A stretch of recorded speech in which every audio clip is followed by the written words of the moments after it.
बदरूपल्ली नाम का एक छोटा सा गांव है। उस गांव में पति पत्नी किरण और ललिता रहते थे। उनकी एक बेटी थी अमृता, जो दिमागी तौर पर जरा कमजोर थी। यही कारण है कि उस गांव के लोग उसे देखकर डर जाते थे। एक दूसरे गांव में अमृता की बुआ गर्भवती हुई तो उसने अपने भाई के घर जाने की सोची। ललिता ने उसके आने पर उसे बिठाया। दीदी, आप कैसी हैं? तबीयत तो ठीक है ना आपकी? मैं अच्छी हूँ भाभी, आप कैसी हैं? भैया कैसे हैं? सब ठीक है। जब वे बात कर रही थी, अमृता वहां आ गई और उसने अपनी बुआ को देखा। बुआ कैसी हो? इतना खाती हो, कितनी मोटी हो गई हो, पेट देखो। अरे अमृता, ये खाने के कारण नहीं है, तुम जाओ यहाँ से और खेलो। अमृता वहां से चली गई। क्यों भाभी, क्या अमृता अभी भी वैसी है? डॉक्टर को नहीं दिखाया आपने? मैंने कई डॉक्टरों को दिखाया है भाभी, लेकिन कोई नहीं जान पा रहा कि बीमारी क्या है। पता नहीं किसी ने काला जादू किया है ये क्या, लेकिन मुझे बड़ा डर लगता है। क्या हमारा कोई दुश्मन है यहाँ? हमारे तो किसी से संबंध खराब नहीं है। जब वे बात कर रहे थे तो किरण वहां आ गया। अरे सरोजा, कैसी है रे तू?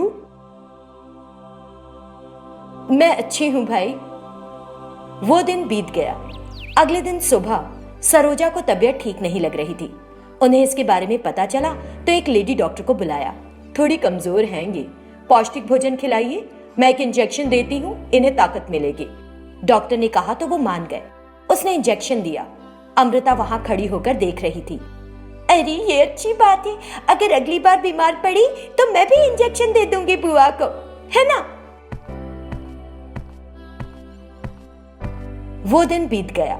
अगले दिन सुबह सरोजा को अचानक उल्टी होने लगी। हे भगवान, ये क्या?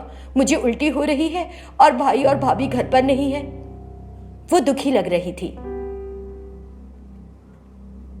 बुआ, आपको उल्टी क्यों हो रही है? इसका मतलब कि तुम बीमार हो। रुको, मैं इंजेक्शन देती हूँ। वो कहीं से जानवरों का एक इंजेक्शन ले आती है।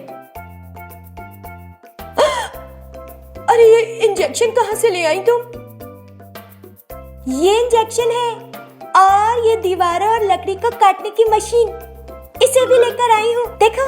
हे भगवान, तुम इसे क्या करोगी? कुछ नहीं, तुम्हें तबीयत ठीक नहीं लगी है ना? तुम्हारे पेट में भी गैस भरी है, इसे काट कर निकाल दूंगी और इंजेक्शन दे दूंगी। सरोजा डर के मारे वहां से भागने लगती है।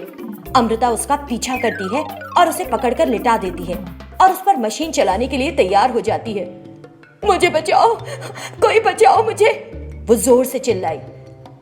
तभी ललिता वहां आ गई। ए अमृता, क्या कर रही हो तुम? वो उससे इंजेक्शन और मशीन लेकर दूर फेंक देती है। माँ, ऐसे क्यों किया? बुआ बीमार है, इलाज कर रही थी मैं उनका, ले क्यों लिया मुझसे, फेंक दिया तुमने? ललिता ने सुना तो उसकी पिटाई करने लगी। मार क्यों रही हो? मुझे मत मारो। वो बहुत रोई और वहां से चली गई। दीदी, आप ठीक तो है ना? भगवान का शुक्र है कि कुछ नहीं हुआ। अगर तुम्हें 1 मिनट देर हो जाती तो पता नहीं क्या होता। मुझे बहुत डर लग रहा है।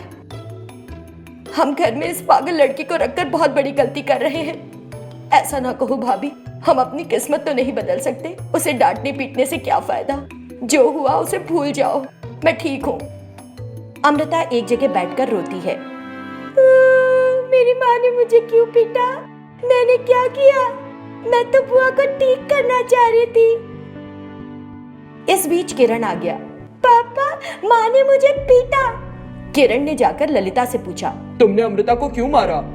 तब उसने पूरी घटना बताई, जिसे सुनकर वो चौंक गया और चुपचाप वहां से चला गया। उस दिन से अमृता ने अच्छी तरह से खाना नहीं खाया। हालांकि ललिता ने उससे कई बार बड़े प्यार से खाने के लिए कहा, लेकिन उसने थाली दूर कर दी और फिर ललिता ने उसकी पिटाई कर दी। एक रात रोते हुए अमृता जाग गई। अगर मैं यहाँ रहूंगी तो मेरी माँ मुझे पीटेगी, मैं चली जाऊंगी यहाँ से। और वो घर छोड़कर चली गई। अगले दिन ललिता जागी तो देखा कि अमृता घर पर नहीं है। उसने अपने पति को उठाया। प्लीज उठो, अमृता घर पर नहीं है, मैंने सब जगह देख लिया। वो अचानक उठा और घर से बाहर गया और उसे सब ओर ढूंढा। फिर दोनों पति पत्नी और सरोजा भी उसे खोजने लगे, लेकिन वो नहीं मिली। महीनों बीत गए। सरोजा एक बच्चे को जन्म दे चुकी है। वो खुश है, लेकिन अमृता के वहां ना होने से दुखी भी है। तुम्हें तो खुश होना चाहिए दीदी, उदास क्यों लगती हो? अच्छा होता अगर अमृता भी होती। मुझे लगता है ये सब मेरी वजह से हुआ। पता नहीं बेचारी कहाँ चली गई, किस हालत में है। मुझे बड़ा दुख होता है। तुम उदास ना हो। तुम्ही ने कहा था ना कि हम अपनी किस्मत नहीं बदल सकते।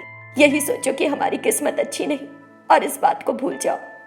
हर कोई अमृता के बारे में उस घर में दुखी है, लेकिन वो कुछ नहीं कर पा रहे। कई दिन बीत चुके हैं।